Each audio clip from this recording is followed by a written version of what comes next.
भाइयों को और मातृशक्ति को नमन करती हूँ।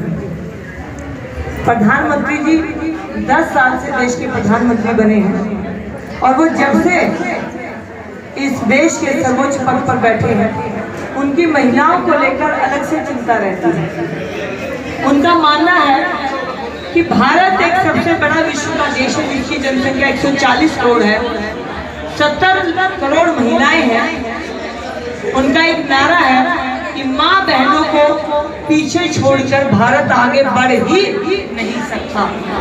इसीलिए माताओं को और बहनों को और आने वाली हमारी पीढ़ी की बेटियों को पैरों पर खड़ा होना बहुत जरूरी है। लगातार काम करते हैं वो इसके लिए। हर भाषण में उनके जब से ये आया है समाज में भी चेंज आया है। क्या नाम है रामनिवास दहिया, भारतीय जनता पार्टी जिला नजरगढ़ में मंत्री का दायित्व है और संगठन के आदेश अनुसार द्वारका विधानसभा को मैं देख रहा हूँ और पूर्व में इस मंडल का अध्यक्ष रहा हूँ। जी, आप ये बताइए, जगह जगह जो है कमलजीत शेरावत के जो है चर्चे चल रहे हैं, सुर्खियों में सबसे तेज महिला है और 16 सालों से जो जनता के बीच रह करके काफ़ी काम किया है, इसमें आप क्या कहना चाहेंगे?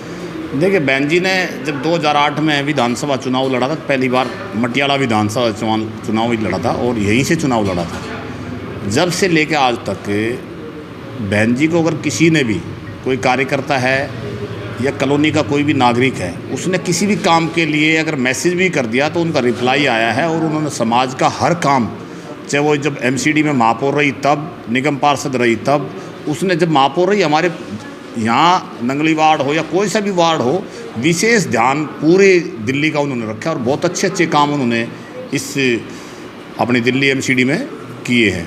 जैसा कि मैं बताऊं कि पहले आपने देखा वो लाइट थी, एलईडी लाइट में लाने वाली बहन जी हैं, जो राष्ट्रपति से अवार्डेड पहली निगम पार्षद हमारी बहन कमलजीत शेरावत है, जिन्होंने एक बहुत अच्छा काम करके ने राष्ट्रपति से अवार्ड प्राप्त किया है।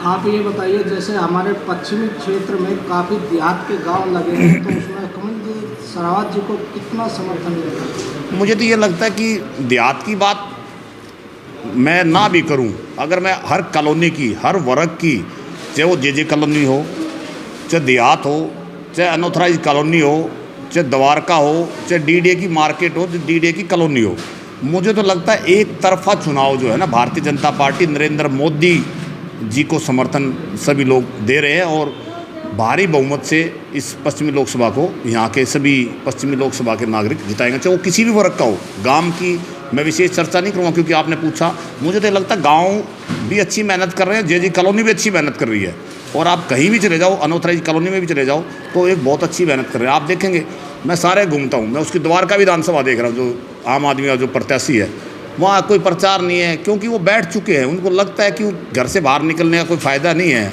जीत एक तरफा नरेंद्र मोदी की है, बहन कमलजीत शेरावत की है। अगर कमलजीत शेरावत जी जो जीत करके आएंगे, आप जो है इस एरिया के जो है बीजेपी के नेता भी है, कार्यकर्ता भी है, तो इसमें सबसे पहले ऐसे कौन से काम हम जनता के कराएंगे? देखिए, 2 काम कराएंगे। अभी बहन जी जब जीत करके आएंगी, उन्होंने एक बहुत पहले और एक बहुत अच्छा विषय उन्होंने, मुझे ध्यान है, अपना लिया था कि जब हम उत्तम नगर से चलते हैं और नजफगढ़ तक आने में हमें बहुत सारा समय लगता है, ये जो ट्रैफिक जाम है इससे मुक्ति और का काम बहन कमलजीत शेरावत करेगी और जितनी भी अनऑथराइज कॉलोनी में अपने भारत सरकार के काम है उनको फर्स्ट प्रायोरिटी पर लेकर के बहन कमलजीत शेरावत करेगी। आज के प्रोग्राम के बारे में जनता को क्या संदेश देना चाहेंगे? आज के प्रोग्राम के बारे में मैं यही कहूँगा, ये जो अपना यहाँ कार्यक्रम था, ये 3 बूथ का कार्यक्रम था और आपने देखा था ये पूरा हॉल, यहाँ 200 कुर्सी लगी है, पूरी फुल थी और कार्यकर्ताओं में उत्साह था।